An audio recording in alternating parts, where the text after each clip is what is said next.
On today's show, Chinese car companies boost sales in the crippled Russian car market. Renault updates the best-selling car in its lineup, and small van sales soar in the American market. All that and more coming right up on Autoline Daily.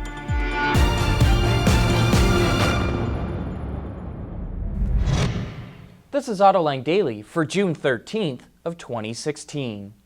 To understand what's going on in the automotive industry, you need to pay attention to what's going on in the world.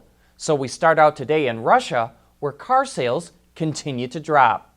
The Russian economy is struggling under the weight of international economic sanctions because of the country's annexation of Crimea and military forays into Ukraine.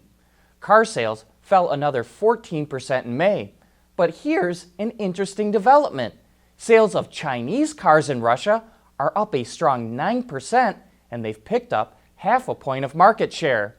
With the economy in shambles, cheap Chinese cars are what people can afford. But a few familiar brands are showing signs of life too. Lexus is up 21% for the year, while Jaguar is up 27%, and Ford is up a whopping 60%. To know this industry, you also need to pay attention to different segments in the market. And now we move to the American market, where we've seen a bunch of small vans enter the market over the last few years. And that segment is up nearly 20%, growing faster than the rest of the market. The Ford Transit Connect leads the segment, though its sales are down 10% for this year. Next up is the Nissan NV200, which is up strong. But hot on its heels is the Ram ProMaster City, which is up over 200%. And then comes the Chevrolet City Express, a rebadged NV200. When you look at these numbers, it's pretty clear that these little vans have hit a sweet spot and are selling well. Still to come, EVs are getting much better range, but you're sure to pay for the privilege. Autoline Daily is brought to you by Bridgestone Tires, your journey, our passion.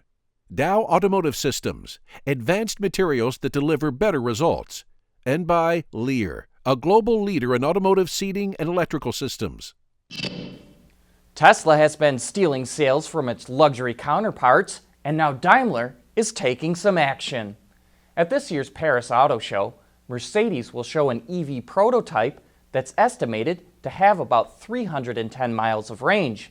According to Reuters, the vehicle will go up against Tesla's Model X SUV and is said to come out sometime this decade.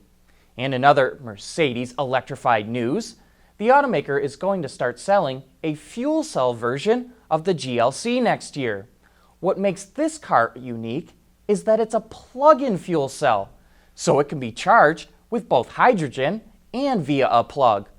Total driving range will be about 310 miles, with a little more than 30 of that being pure EV miles.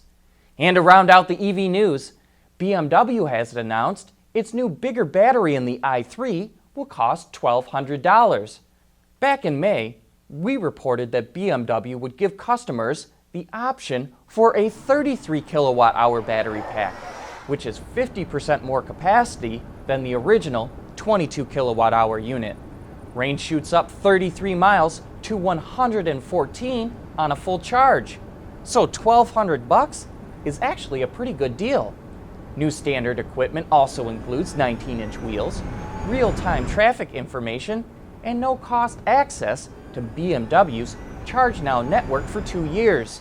The bigger battery i3 now starts at $44,595, and the range extended version comes in at $48,445. Coming up next, Renault redesigns the most popular car in its lineup. For the people at Dow, racing is a sport and a science. We enjoy one and learn from the other.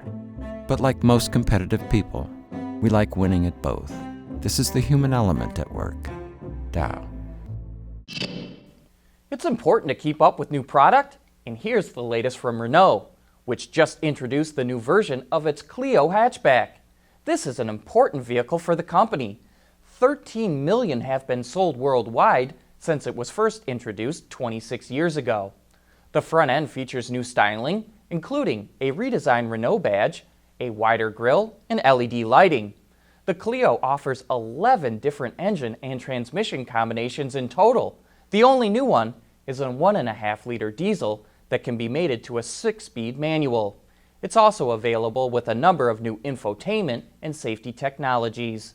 Look for the new Clio to start hitting European streets in September. Mother Nature can wreak havoc on our vehicles, and a new report from the Highway Loss Data Institute shows how costly it can be. The study found that between 2008 and 2014, insurers in its database paid out over $5.3 billion for damage caused by hail. However, that number is likely over $7 billion because not all companies are represented in HLDI's database and not all data suppliers submit weather information. Perhaps it's the type of materials now being used in cars that is causing the damage. More vehicles use aluminum hoods and deck lids, which dents much easier than steel. But with that wraps up the end of today's report. Thanks for watching. Please join us again tomorrow.